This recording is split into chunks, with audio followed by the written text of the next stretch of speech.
If you start by looking at the entire universe of stocks, more than 3,000 stocks on the New York Stock Exchange alone, and over 13,000 public companies in total, you'll blow a gasket. So I break stocks into categories, partly to make the job of researching more manageable.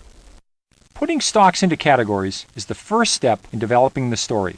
At least you'll know what kind of story it's supposed to be. The category tells you what questions you should be asking about a company.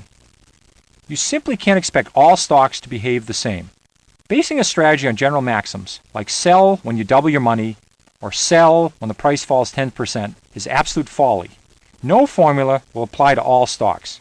Different stocks behave differently, so they require different approaches, different expectations, and different kinds of stories. Suppose you've made a 50% gain on two companies. One is a fast grower with a long way to go. The other is a big, lumbering, slow growth company that has already saturated 95% of its market, and that market itself is growing slowly. The 50% return is fantastic for the slow grower. The chances are it's time to sell it. The same 50% return could be just the tip of the iceberg for the fast grower. There are basically 5 categories. 1 would be fast growers, 2 would be slow growers, 3 would be cyclicals, 4 would be asset plays, and the 5th one would be turnarounds.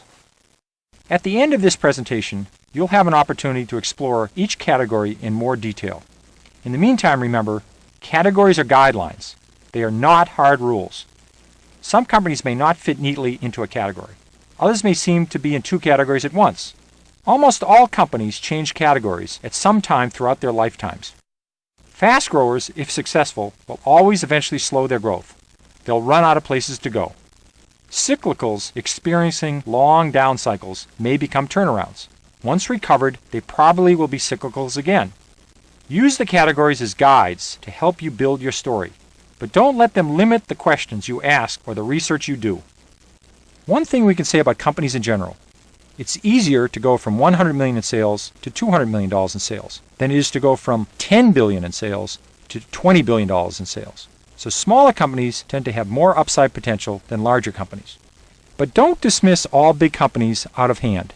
Some big companies defy their size and find exciting new ways to grow their earnings. As well, good opportunities exist in companies that are cyclical, regardless of their size.